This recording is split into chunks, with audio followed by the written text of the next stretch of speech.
কত মানুষ রমজান পায় আল্লাহর ওলি হয়ে গেল, আমি বুঝি হইতে পারলাম না। কত মানুষ যেন জান্নাতি হয়ে গেল, আমি বুঝি জাহান্নামী রয়ে গেলাম। কত মানুষ গুনাহ ক্ষমা করায় ফেলাইছে, আমার গুনাহ তো একটাও গেল না বুঝি। কারণ আল্লাহ এত গুনাহ করছে, আপনাকে যেভাবে ডাকা দরকার ডাকতে পারি নাই, যেভাবে নামাজের সিজদাটা দেওয়া দরকার ছিল সেভাবে সিজদা দিতে পারি নাই। ওগো আল্লাহ, যেভাবে তেলাওয়াত করা দরকার ছিল পারি নাই। আমার সময় চলে যায়, আমি এই 2 দিনে আর কি বা করতে পারবো। আল্লাহ, আপনার নেককার বান্দাদের সঙ্গে আমাদের শামিল করে নেন আল্লাহ। ওগো আল্লাহ, রমজানের পরে আমাকে আর আপনি জাহান্নামের কাতারের মানুষদের সঙ্গে শামিল করিয়েন না। আমাকে একটা আলাদা মানুষ বানায় দেন, জিকিরের স্বাদ জিহ্বায় লাগায় দেন, নামাজ ইবাদত নেক কাজের স্বাদ অন্তরে বসায় দেন। আমি আর গালি দেব না। তওবা করো রে ভাই, তওবা করো, মনটাকে নরম বানাও।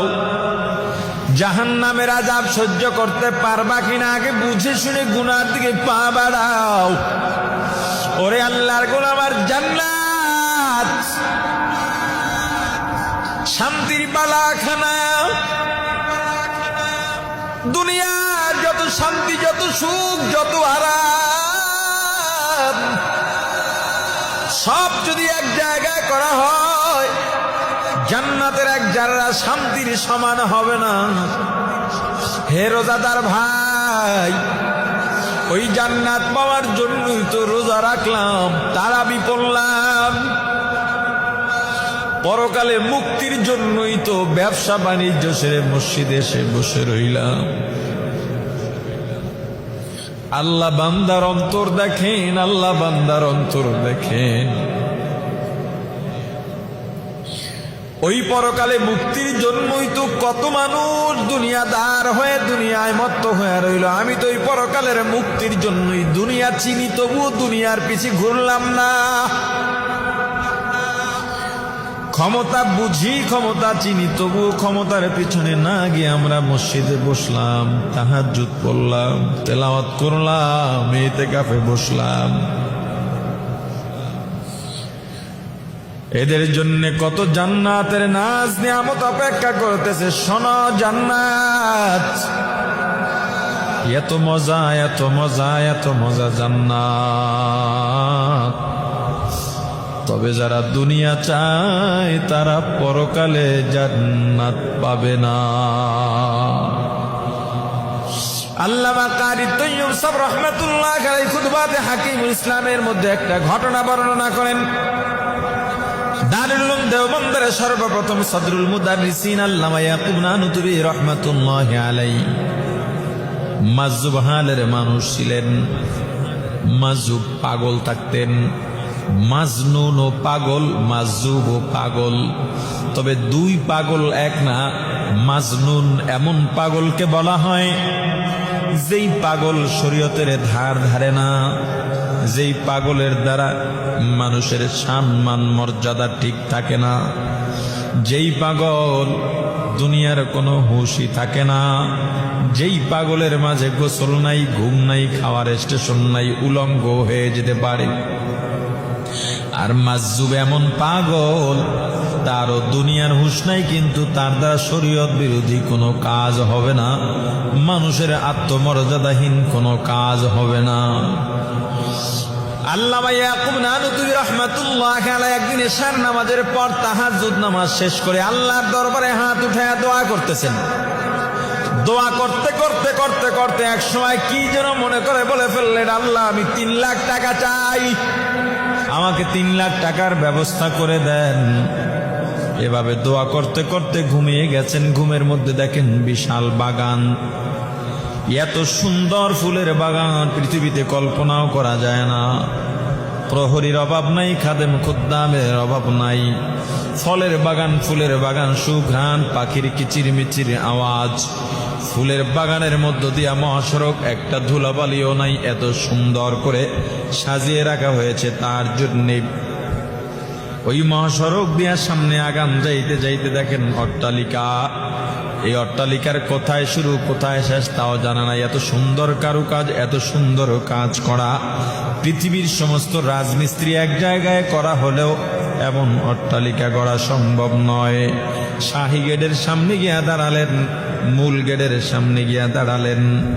এত সুন্দর বাড়ির মধ্যে, অট্টালিকার মধ্যে, শাহী গেটে, মূল গেটে প্রবেশদ্বারে একটা ইট নাই। দেখতে অসুন্দর লাগে।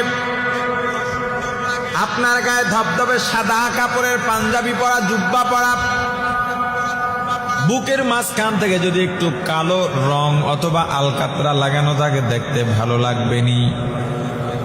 অথবা আপনার গায়ে কুচকুচে কালো একটা জামা পাঞ্জাবি আছে, এই কালো জামার বুকের মাঝখান দিয়া যদি সাদা রং বা চুন লাগানো থাকে দেখতে ভালো লাগবেনি।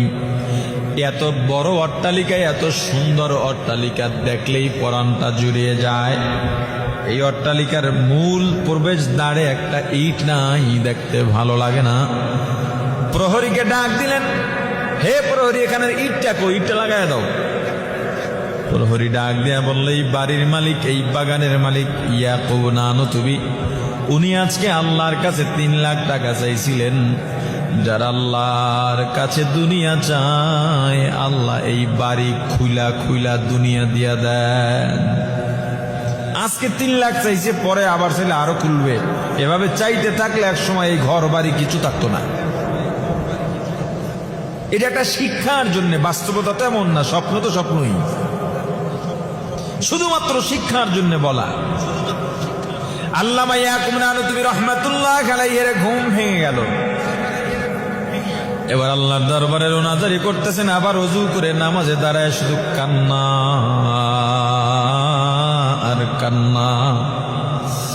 আল্লাহর ওলিরা নামাজে দাঁড়াইলে কাঁদতে কাঁদতে বেহুশ হয়ে যাইতেন। আমার রাসূল নামাজে দাঁড়াইতেন, এত লম্বা কেরাত পড়তেন, পা মোবারক ফুলে যাইত, 2 চোখের পানিতে বুকটা ভিজে যাইত, বুকটা ভেসে যাইত চোখের পানিতে। ইমামুল আযম আবু হানিফা রাহমাতুল্লাহ আলাইহি একদিন তাহাজ্জুদ নামাজে দাঁড়ায়া সূরা ইয়াসিন তেলাওয়াত করতেছেন। তেলাওয়াত করতে করতে করতে করতে করতে করতে এক আয়াতে গিয়ে থেমে গেলেন। ওয়ামতাজুল ইয়াউমা আইয়ুহাল মুজরিমুন।